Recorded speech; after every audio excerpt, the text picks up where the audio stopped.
Welcome in. Greg Ruff along with you, and joining me is Dr. Dan Boone, the president here at Trevecca, and you drove the furthest, even beyond Cedarville, to get here today. I did. Denise and I left Kansas City, Missouri this morning pretty early to make it in for this important game tonight. And boy, the first one was a great one. I don't know if you know this, but I grew up in Jefferson City, Missouri, Oh, so yeah. you drove Yeah. right through the heart of where I grew up there in Jefferson City, and I was stolen away Yeah.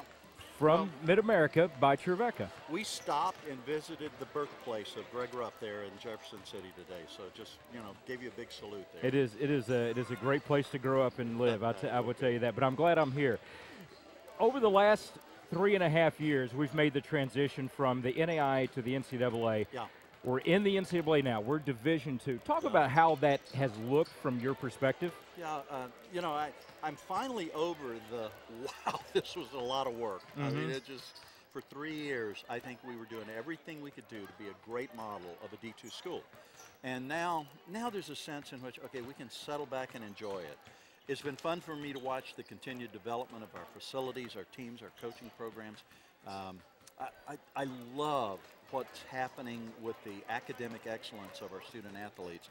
I mean, I just put the GPA of our kids up against about anybody out there because we're recruiting kids that are serious about a college education but love to play sports, and that kind of vibrancy in the athletic program's given me a lot of joy. Mark Elliott has been saying, our athletic director has been saying, Christian, scholar, athlete. Yeah, he's got it right. And that is exactly what Trevecca is, isn't it? Yeah, it really is. The facilities, people have talked about the facilities at different time, and they said our facilities were fine, but we have continued to improve. And you look at the baseball field, soccer field, softball field. Golf here in this arena, we have improved everywhere. Just talk about that from your mindset. Yeah, the strength of our programs are requiring us to take a look at even more facilities. The whole idea of a growing student body. I mean, we were up 100 students undergrad last year. Very few private Christian universities are doing that. Yeah. And it looks like we're going to be up another 80 to 100 this coming year. With that, it creates some things like our athletic training rooms and our workout facilities and stuff like that are demanding more from the general student population. So it's going to move us toward an athletic training room and workout facility for our athletes and our teams. We need more locker rooms. Our coaches are recruiting at and above their target levels at this point.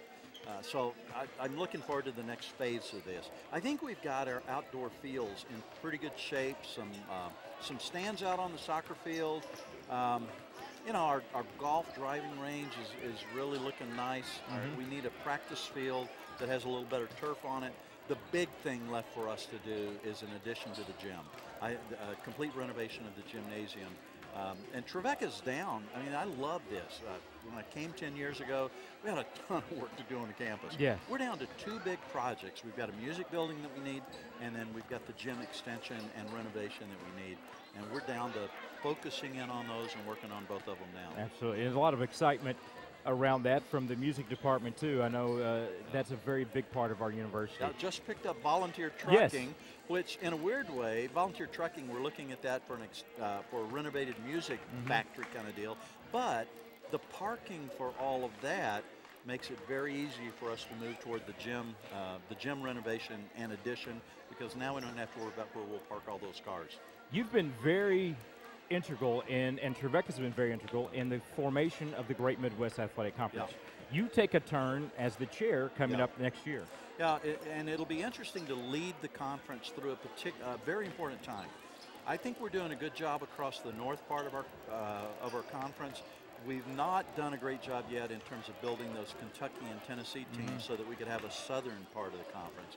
And we're working hard on that. I love the schools in our conference. I mean, we just beat Cedarville here, but I'm telling you, they're a great university. They're good friends of ours. I have tremendous respect for their president, who's a personal friend, and the Christian mission of that institution, and it's fun being in a conference with great schools like Cedarville. They are from my everything I've worked with. Their coaches, their sports information, they're class just great A1. people. Anything you would want to say to people that are watching? You know, there's some Cedarville people watching. Yeah, well, people around the great. conference. Anything you'd like to just sign off with? Hope there's not too much snow up there in Ohio where you are right now. We drove through a little bit coming back today. We wish you well. And thanks for coming down to play us. It's a joy to be in a conference with you. And together we bear a phenomenal message for a very broken world, the message of healing in Christ, and it's great to be partners with folks like you. And for all of the Trojan fans that are out there, thanks for tuning in tonight. I wish you could have been here. This is one of the best ball games I've seen from start to finish. Our Lady Trojans really brought it tonight. Hope you have a great chance of watching the men's game now. He's Dan Boone. I'm Greg Ruff. Thank you for watching. We'll be back with the start of the men's game right after this.